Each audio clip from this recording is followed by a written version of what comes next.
see her lying back in her satin dress in a room where you do what you don't confess. Sundown, you better take care. It's been one of those days. Been one of those days where I'm looking forward to a happy Homebrew Wednesday.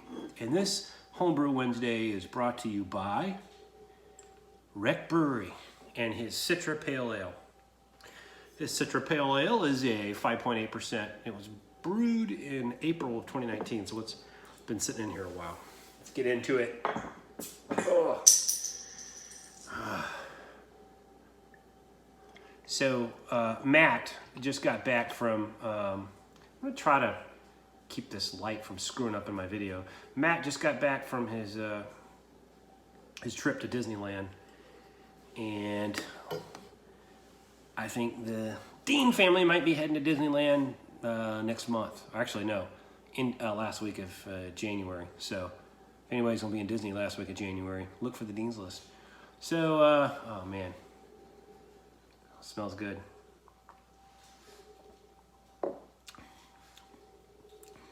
That's really good. Grapefruit. I think some of the Citra has died off just a bit, but it's even more grapefruit pronounced. And a perfect example of a pale ale. Thank you, Matt. So, man, did I mention it's been a hellacious day at work today?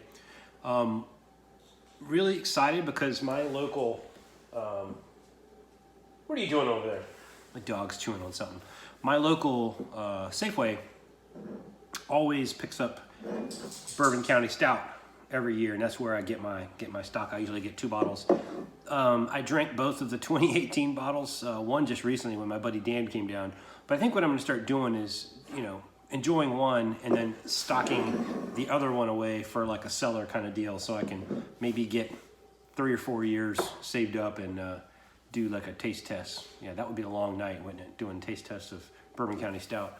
But anyway, so I'm very excited. Picked this up on the way home. Made me happy. It's weird. I think most of the folks, I started seeing the Bourbon County Stout like videos coming out, so I realized that it was out. Safeway, my Safeway always gets it like a week later, so I was very happy to see it pop in this evening.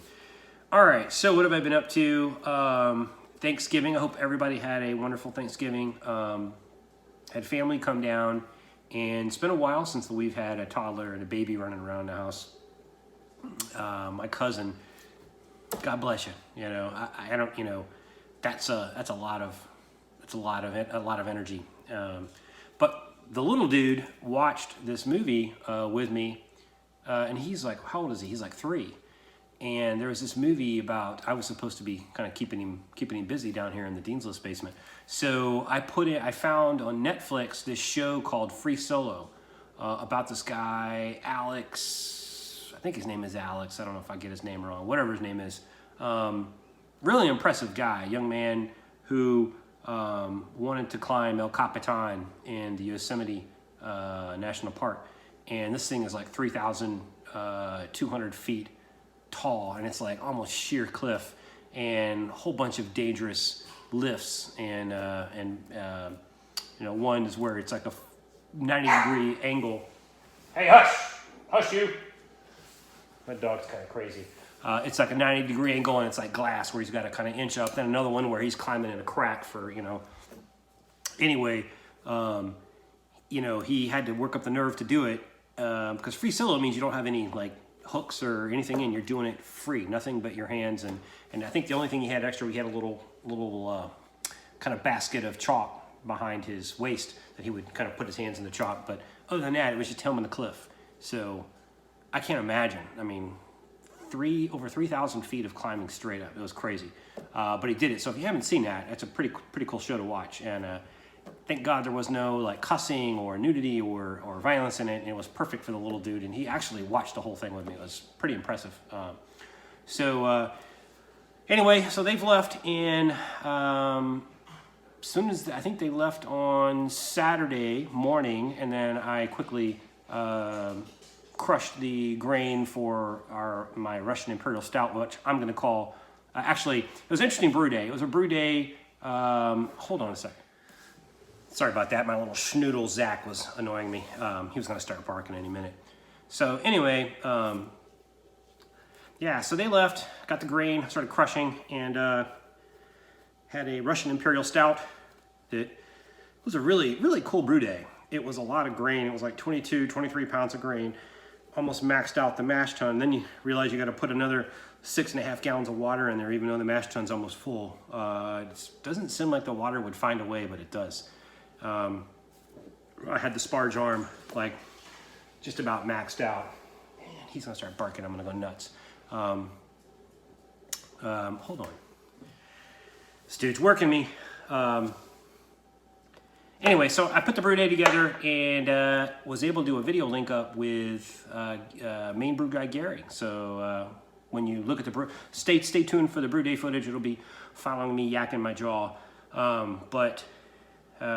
it was a really cool brew day.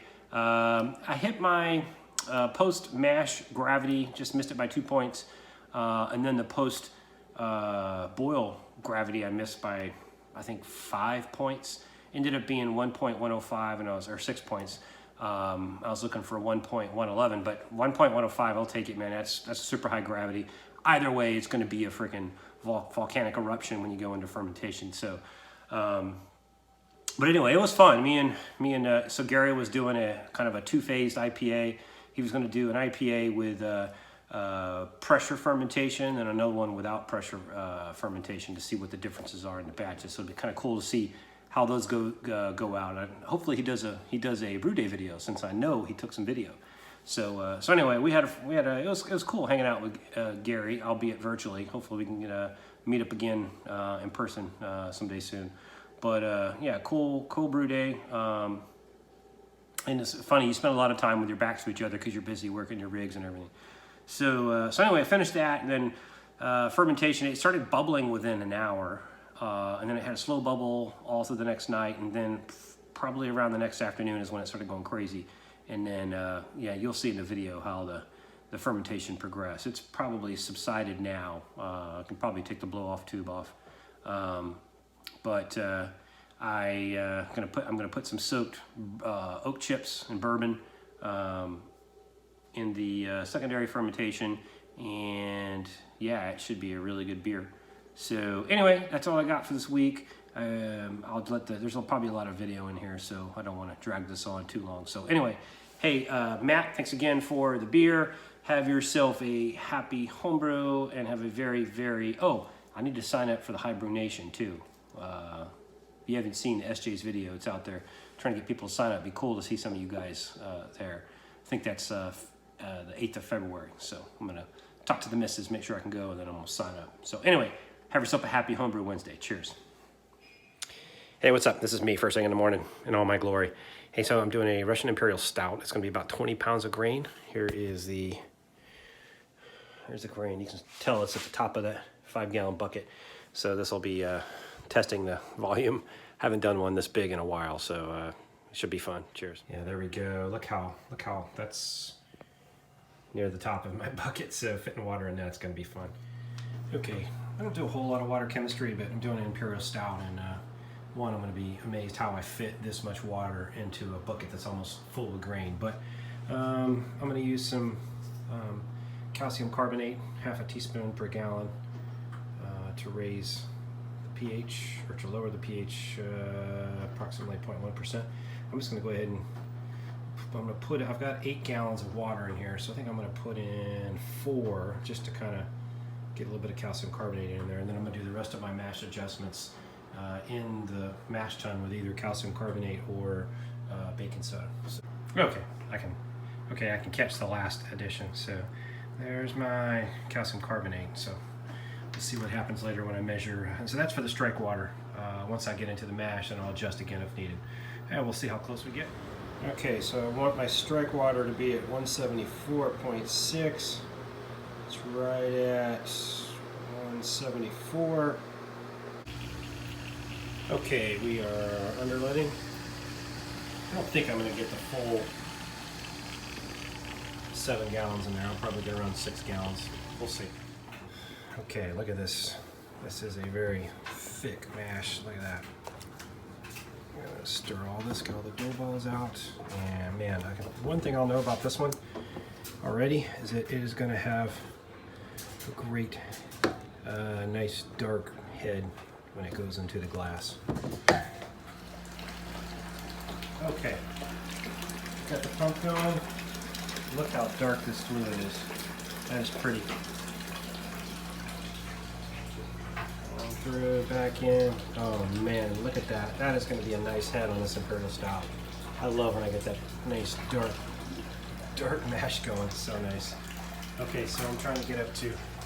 I was a little higher. I had to throw some ice in to get the temperature back down, but I want to get it up quickly to 156. So.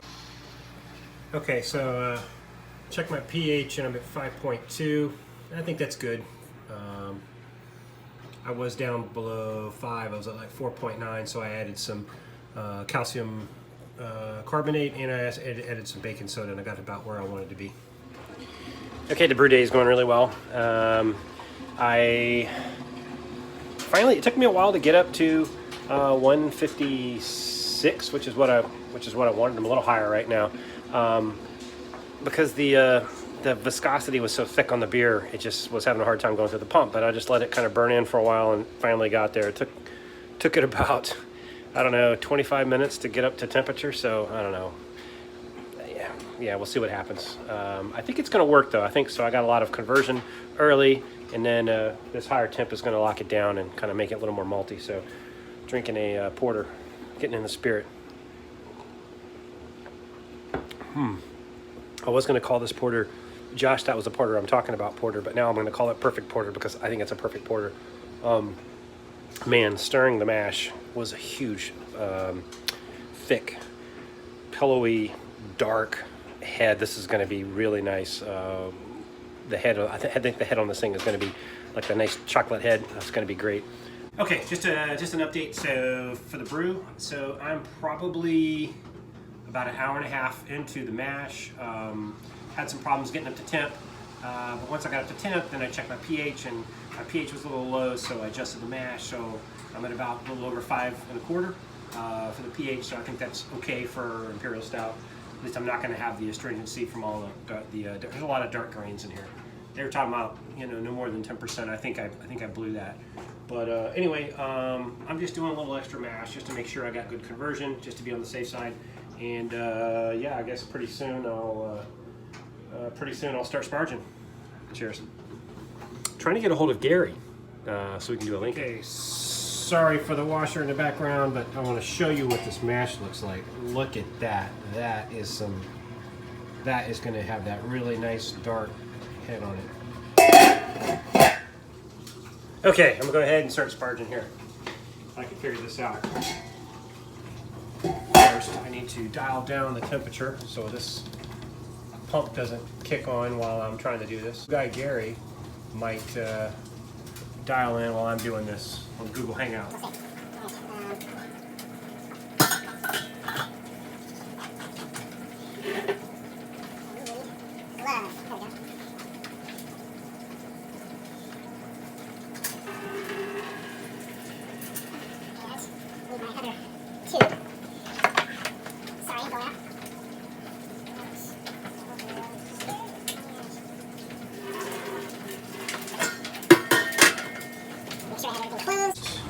I don't know if you can hear me. Got the washing machine going in the back.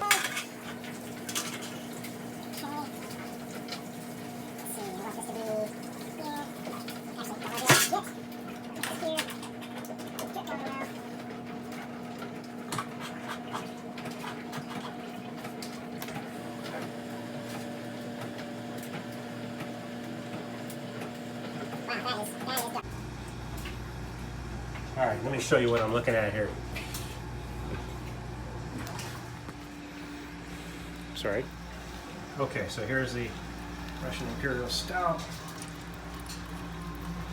There is the runoff coming in. I need to get a gravity on that. Okay, that's about max capacity for my 10-gallon mash tun. I was worried that it was going to start leaking, but there was no leakage. So good on him, and good on Blickman. And look at that goodness, midnight black goodness coming into the kettle. Can't forget you on camera. All right, here we are on the Virginia Imperial Bourbon Stout Brew Day, and I got Gary here on the other end. He is doing an IPA recipe with one half of his I got recipe. the Amazon guy backing up. One half of his recipe is going to be pressurized and fermentation, and the other half is not. And I think he's going to do biotransformation on one and not on the other. That might be too many variables. But anyway, I am at about 3 gallons collected, and it's still coming out midnight black. So just getting up to the hop blocker. And physics works. Look at the color on this thing. Wow. Take a video of a guy taking a video on a video. I know. Okay, I'm at the boil. Oh, got a little steam here. I guess my target gravity was 1088 pre-boil. I had 1086. So I've been letting this boil off a little bit. I want to do a really vigorous boil, so I want to make sure this thing is not going to go crazy on me before I drop in the 2 ounces of Magnum.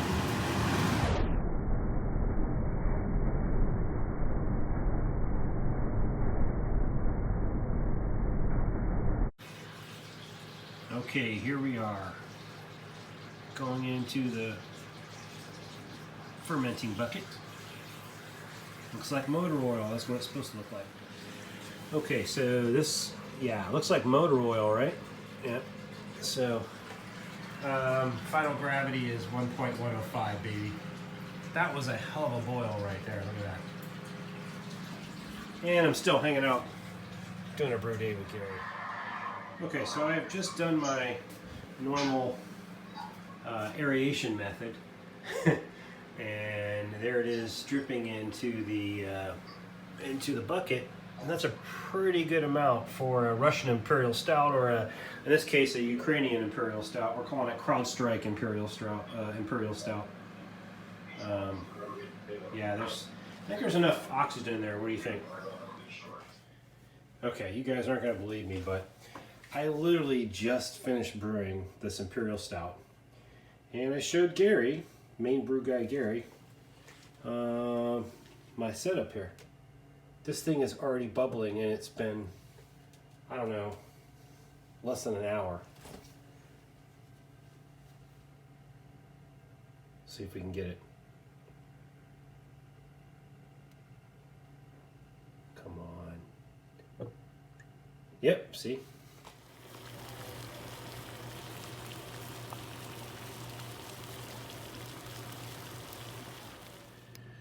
Okay, after about 4 successive boils, I think I got enough of the brown crap out of the treated oat chips, so now it's time to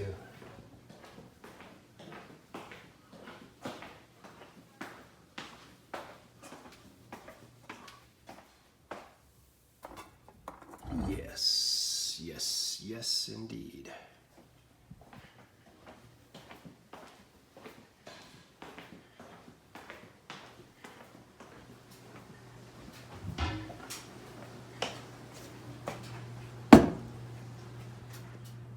Okay, so I got about half of the chips in one, half of it's actually not chips, it's cubes. These are Hungarian oat cubes, and time to put in the goodness.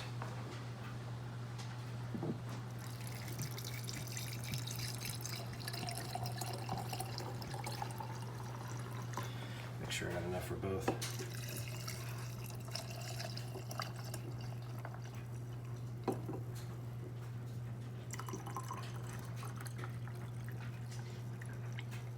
Looks like I do, just enough.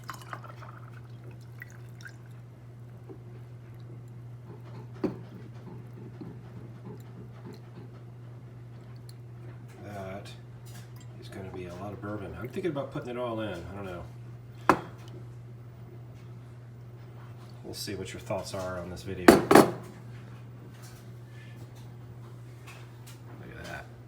Oh yeah. You've done your job well, Knob Creek.